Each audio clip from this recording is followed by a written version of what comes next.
Good afternoon. New details are emerging about a terrifying stabbing attack in Maryland that left one man dead and two other people critically injured. Rex Quayle is in Maryland. Rex, the alleged attacker, has now faced court. And Stefano Leotoa did not apply for bail in Parramatta Court this morning, and it was formally refused. He's facing a string of charges over yesterday's stabbing rampage in Maryland as new security video emerges of the attack. In it, you can see a man alleged to be Mr. Leotoa as he casually approaches a 47-year-old woman and takes a kitchen knife to her throat.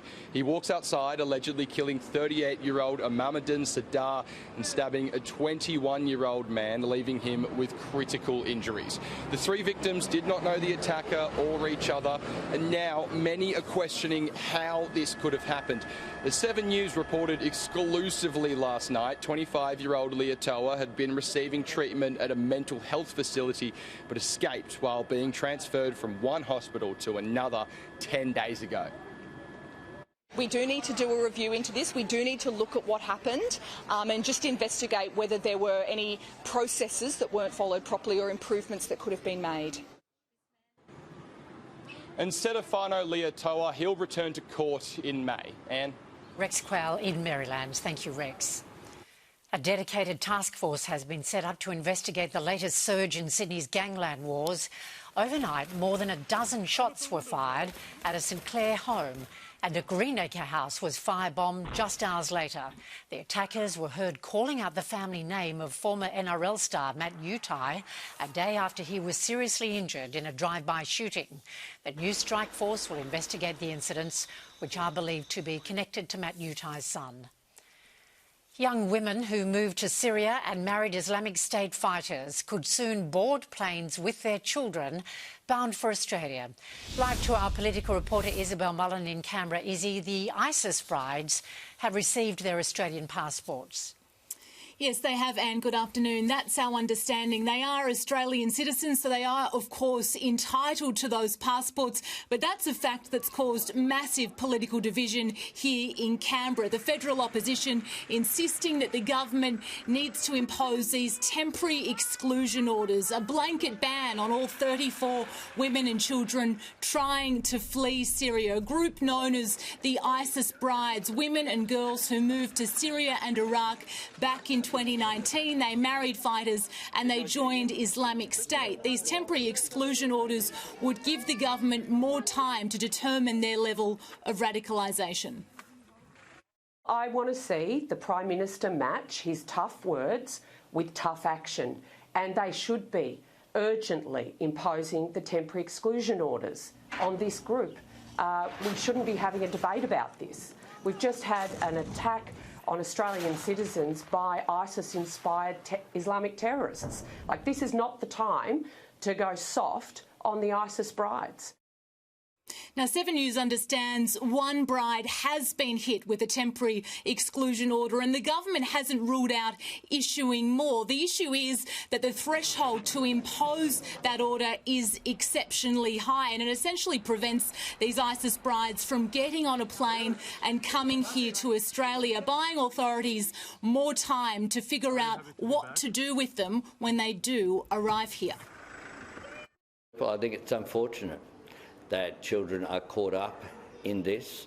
That's not their decision. We're providing no assistance to these people and won't provide any assistance to these people, but we won't breach Australian law. The ISIS brides have also been a political problem for the coalition. The former Morrison government going much further than Anthony Albanese, actually repatriating one bride and bringing back 8 children. Anne. Isabel Mullen reporting from Canberra. Thanks, Izzy. It's been a day of high drama for some of Australia's top defence figures in Canberra. It all unfolded at a conference at the Hyatt Hotel when a rock was thrown through a window. That stirred panic among some attendees, but it's thought it was instigated by children on bikes. With police on high alert, a second evacuation soon followed. Unfortunately, we just need you to depart and come over with your CBP team. Everyone else will just need to leave the area. Okay. I apologise, everyone. It's not clear exactly how credible the threats were, but the Federal Police bomb squad was deployed. No one is reported to have been hurt.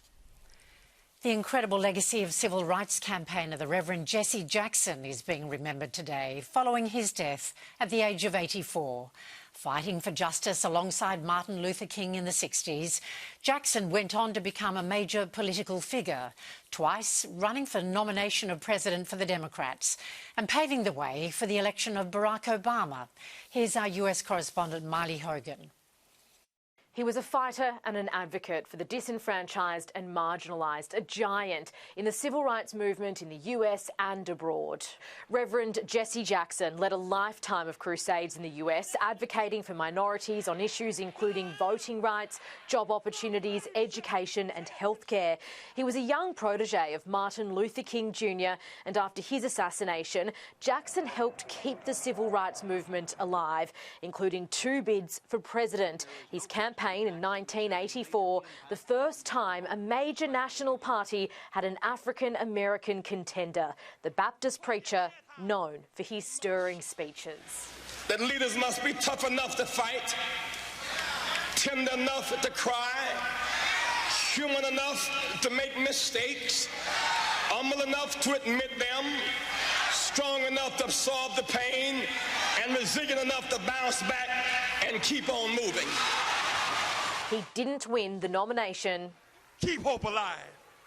Keep hope alive. But 20 years later, part of his dream was realised, witnessing America elect its first black president, Barack Obama. From the Obamas today, we stood on his shoulders. Reverend Jackson also created opportunities for generations of African Americans and inspired countless more. In his 2 historic runs for president, he laid the foundation for my own campaign to the highest office in the land. From the current US president, I knew him well long before becoming president. He was a good man with lots of personality, grit and street smarts. Mr. Jackson dedicated his life to keeping hope alive and fighting for civil rights. His family says he passed away peacefully. He was 84. Amber Later joins us now with the latest on our weather. Hi there, Amber. Some showers have been sweeping across the city this afternoon. Good afternoon. And yes, those falls came in fast after a hot, sunny start to the day. This is how it all unfolded at Blacktown. Those clear skies there. You can see the wet weather just starting to move in at the edge of screen there. Now, let's take a look at how it looked on the radar. Those cells are red in some parts, dumping 2 to 3 millimetres in some suburbs as they swept over the city.